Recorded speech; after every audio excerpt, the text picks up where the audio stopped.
On the morning of December 31st, 2000, as Japan prepared to celebrate the new millennium, a grandmother walked into her daughter's home in the Setagaya district of Tokyo and discovered a massacre. 4 bodies, a family slaughtered in their own home while the world obliviously counted down to midnight. But here's where this story becomes something else entirely. The killer left behind everything: DNA, fingerprints, even feces in an unflushed toilet, blood on the walls, footprints in the halls. They even ate the family's ice cream, squeezing the containers and biting directly from the top. They used the family computer, bandaged their wounds with the family's first aid kit, and stayed in the house for hours after the murders. In 25 years, Japanese police have collected over 250,000 DNA samples. They've identified that his last meal was string beans and sesame seeds. They traced sand from his hip bag to Edwards Air Force Base in California. They found his shoes were only sold in South Korea. They even know his blood type, yet they still don't know his name. This is the Setagaya Family Murders, the case with every answer except the one that matters most. If you're into deep dive true crime that respects the victims while unraveling impossible mysteries, you're in the right place. I'm here every Saturday with premium cases that will keep you up at night. Hit that subscribe button for the slice of crime, because this story is just the beginning. Now, to understand how someone can leave everything behind and still disappear, we need to go back to the beginning. To a quiet family, living their ordinary lives in one of Tokyo's safest neighborhoods.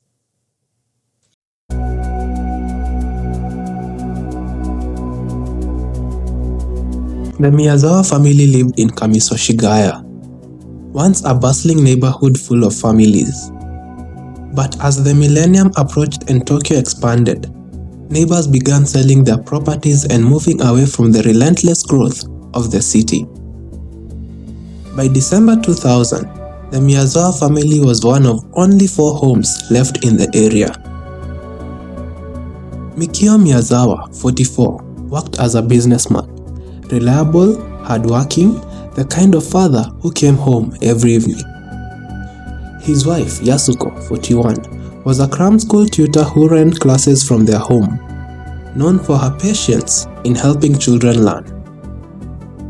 Their daughter Nina was 8, bright-eyed, studious.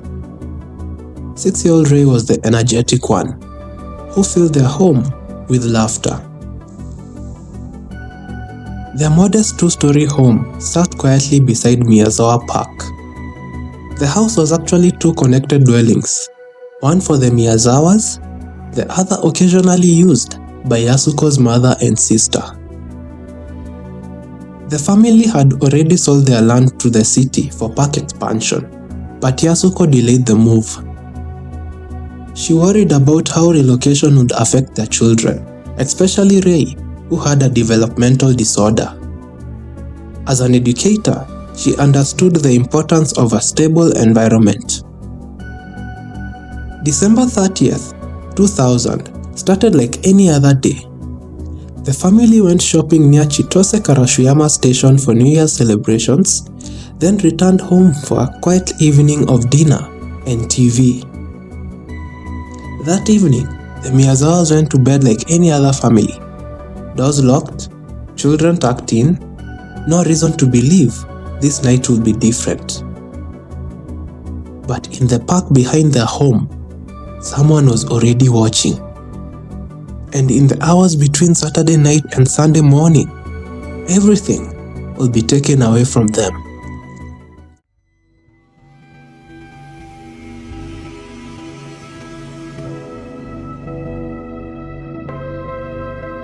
Sometime after 11 p.m. on December 30th, a man approached the Miyazawa home through the park.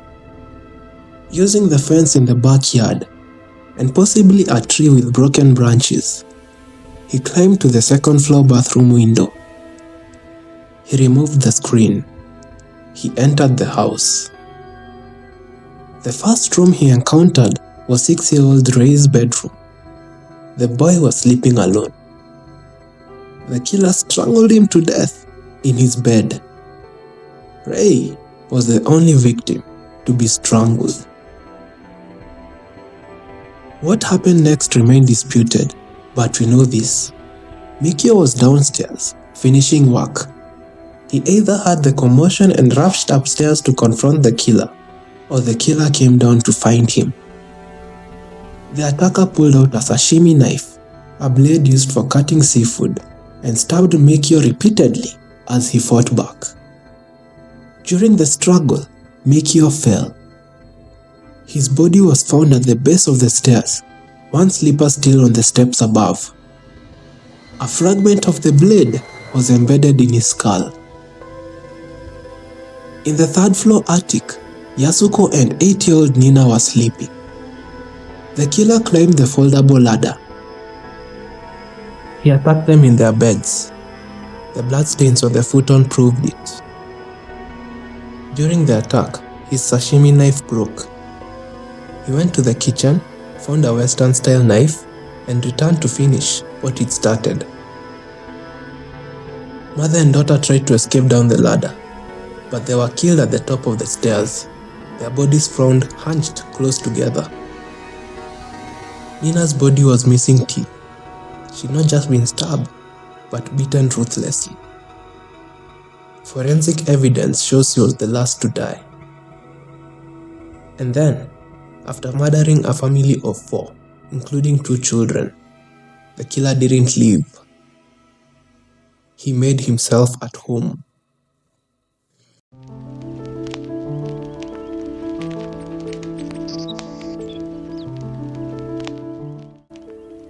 When police arrived at the scene, a senior official readily called, "The crime scene was a mountain of treasure. Everyone thought a solution would not be far away. They couldn't have been more wrong." The killer had eaten 4 tubs of ice cream from the freezer, but he didn't use a spoon. He squeezed the containers to push the ice cream to the top and bit directly from it, leaving saliva and fingerprints all over the kitchen. He'd cut his hand during the attack. He found the family's first aid kit, bandaged the wound, and left the bloodied materials behind, conveniently providing police with a blood sample. He used the second-floor bathroom toilet to defecate. He wiped his hands on the towel, smearing his blood on it. He didn't flush. He rummaged through the family's storage room, pulled out a drawer of documents, took them to the bathroom, and dumped them in the bathtub. Some believed he could read Japanese, that he selected which documents to destroy and which to leave. Others think he simply discarded them at random. 2:18 a.m., the family's computer logs show that the killer turned on Mikio's computer and created a new folder. He may have visited a local theater company's website.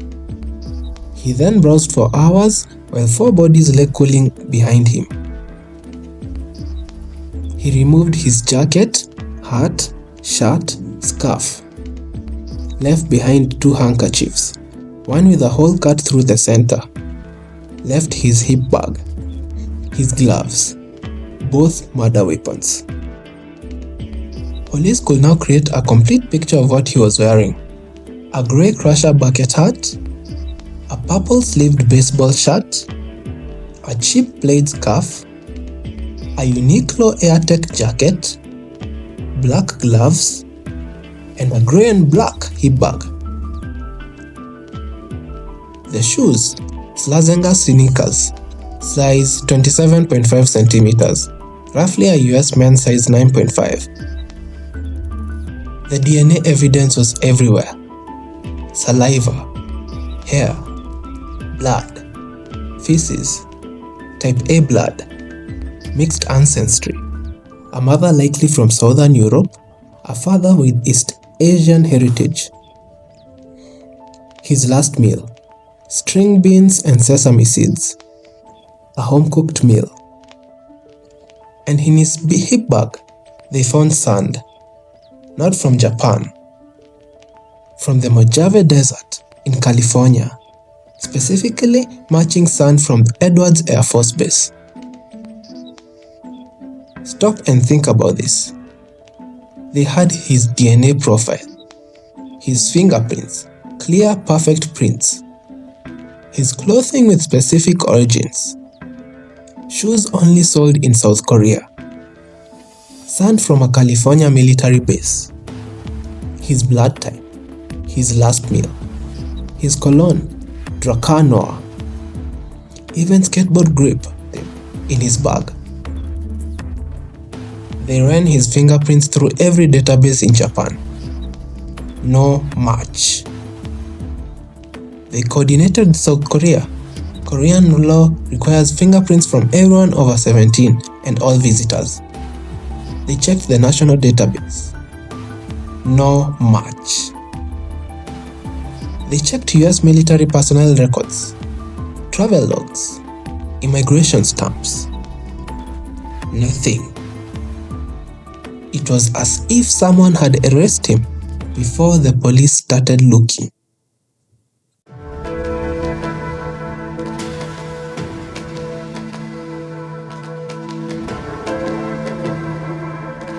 Japan unleashed the full force of their justice system.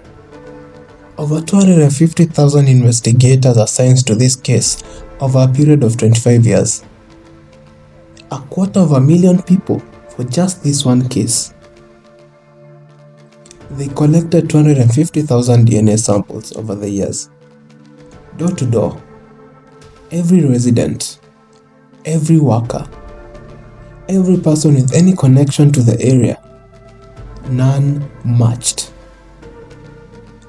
They offered 20 million yen, nearly $190,000, the largest reward in Japanese police history.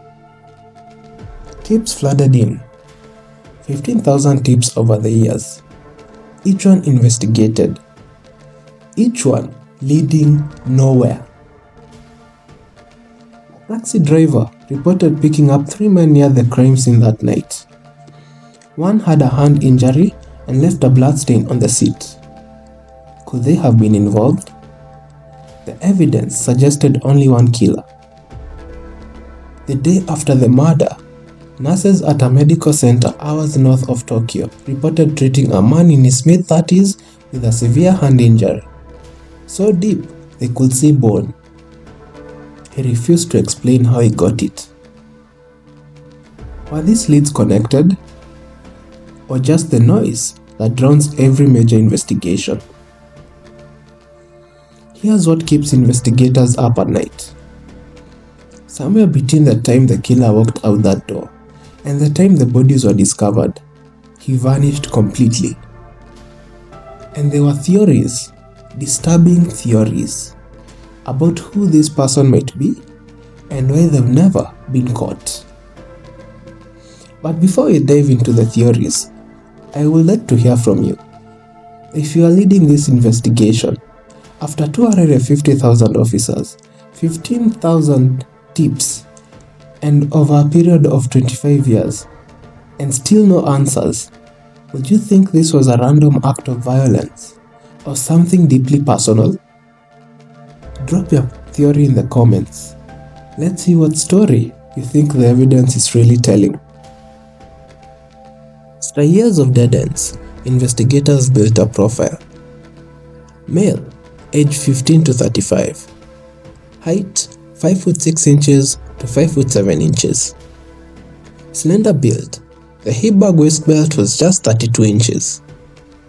Athletic enough to scale walls and commit extreme violence. Left-handed, the wound patterns proved it. But the theories about why this happened and who did it range from plausible to bizarre. A few days before the murder, Mikio confronted local skaters at the park about a noise complaint. Could they have retaliated? The hip bag contained skateboard grip tape. The clothing matched skater fashion at the time. And that taxi with 3 young men, 1 injured, could have been the skaters, 2 standing guard, and 1 committing the murders. But will skaters brutally murder an entire family over a noise complaint? Police interviewed everyone who frequented the park. Nothing unusual emerged. This is the theory that gained the most traction. The sound from Edwards Air Force Base. The hip bag possibly from a US military installation. The mixed ancestry. Asian father, European mother. The physical capabilities required. The theory. A young man, possibly Korean American, son of a US soldier who married a foreigner during deployment.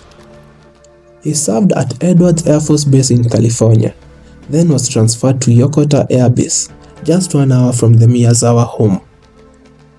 He spoke Japanese, learned from a parent. He'd visited Japan before, knew the area, felt comfortable enough to stay in the house for hours knowing that he could escape unattended. This theory explains almost everything. The evidence trail, the mixed DNA, the military fitness, the international movement. But it fails to explain the most important questions. How did he not exist in any database, any military record, any immigration system anywhere in the world? Impossible. Journalist Fumiya Ichihase proposed something darker. The killer was a former South Korean military member turned contract killer, hired by developers who wanted the Miyazawa family out. The family had sold their land but kept delaying the move, becoming one of the last holdouts in the neighborhood. Perhaps the developers grew impatient. This explains the Korean shoes, the DNA markers more common in Koreans, the military capability. But why would a professional hitman stay for so long after the murders? Why leave so much evidence? Why the savage brutality, beating victims even after death? It felt like a personal vendetta, not a professional job. On December 27, 2000, 3 days before the murders, a user named Mr. Koromotsu posted on 2channel, Japan's anonymous forum. He claimed to be 13 years old. The post discussed animal cruelty, then said, "When I see the happy family next door, I want to do something like that Oita family murder case.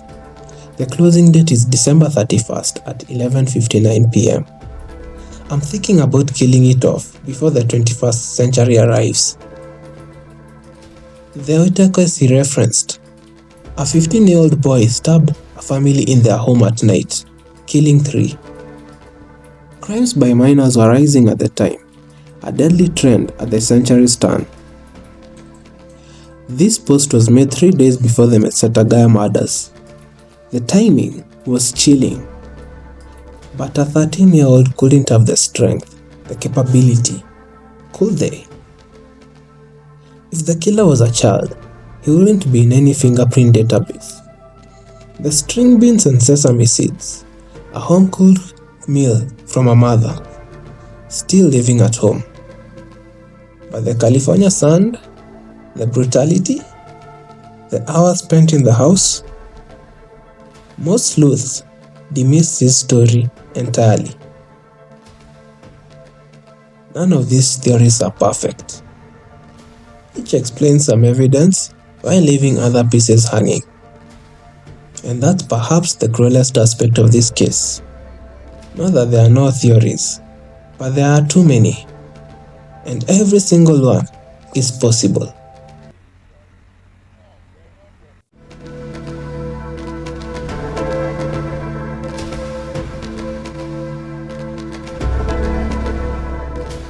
The most haunting possibility: he left before anyone knew. The murders ended in the early morning. Bodies weren't discovered until 10:30 a.m. That's an 8-hour window. Plenty of time to reach Narita Airport, board a flight, and disappear. If he was connected to military communities, leaving Japan would have been effortless. No intensive scrutiny, no criminal checks, just a passport and a ticket. He'd be in his 40s now, perhaps living in California, or Korea, or anywhere, with a family, a career, a normal life built on the ashes of December 30th, 2000. Or maybe he never left at all. Maybe he's still in Japan, one person among 125 million, living quietly, carrying a secret too heavy for most to bear.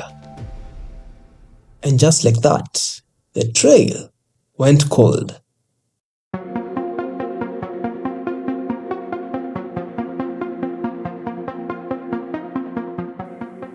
For close to 25 years, the house stood frozen in time. Not demolished, not sold, preserved exactly as it was, a monument to unsolved justice. Since the incident, a police officer had stood guard 24/7. The path to the house remains blocked off. Every year, Setsuko, now 92 years old, the grandmother who found the bodies, stands at the entrance of Chitose Karasuyama Station. She hands out flyers. 25 years later, she's still there, hoping someone knows something. Police return every December 30th. Dozens of officers, new canvases, new appeals. Citizens gather. Flowers are laid. The evidence photos appears on billboards across Tokyo. Have you seen these shoes? This bag? These clothes? The dedicated task force never disbanded. This isn't a court case file in storage. It's active. Officers report to work every day specifically assigned to the Setagaya murders.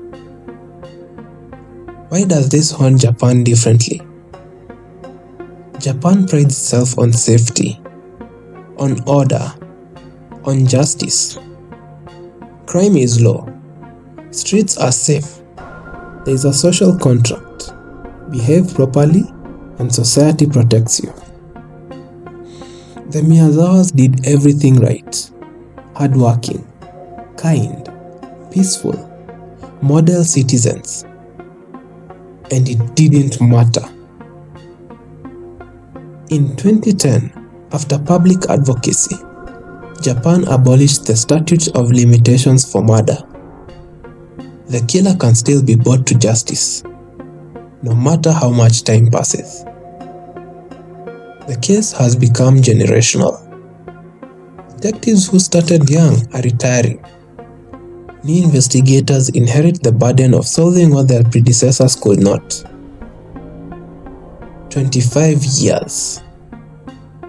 16,000 pieces of evidence. 15,000 tips. 250,000 investigators. The largest investigation in Japanese history remains unsolved.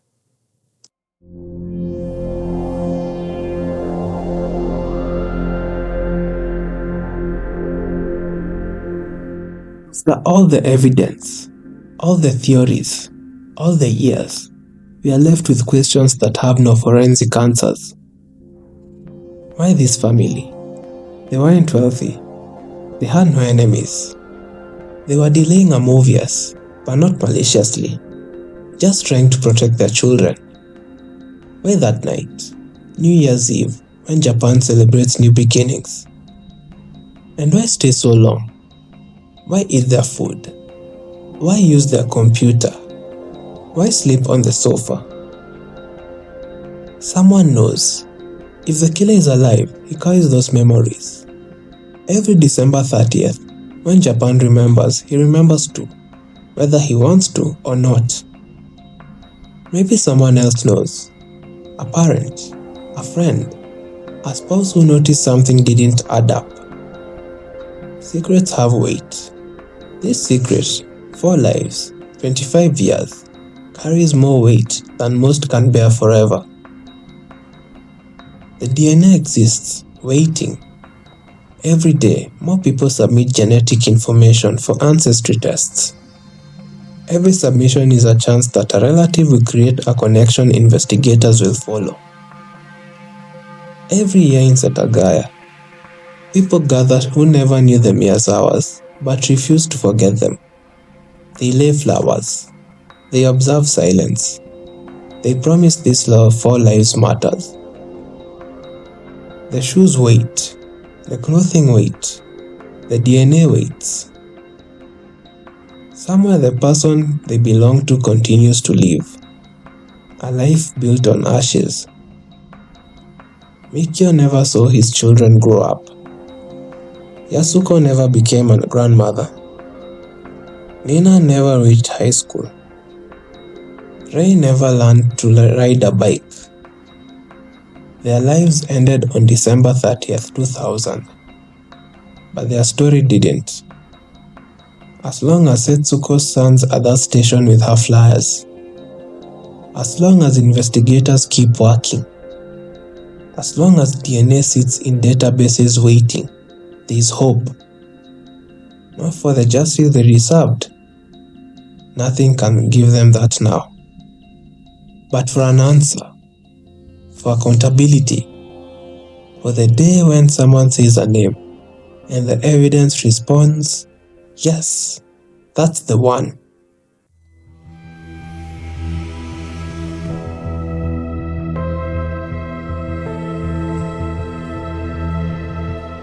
This case has haunted Japan for 25 years, and now it's haunted you too. What's your theory? The military connection? The skater's revenge? The anonymous forum post? The South Korean hitman? Or just a random killing? I want to hear what you think. Drop your thoughts in the comments below. I read every single one of them. If this story affected you the way it affected me, do me a favor. Hit that like and subscribe button so more people can discover this case. And if you know someone who's into true crime that goes deeper than the surface, share this video with them. The Miyazawa family deserves to be remembered. Every share that keeps this story alive. Because somewhere, someone is watching this who knows something. And maybe, just maybe, this is the video that finally brings the truth to light.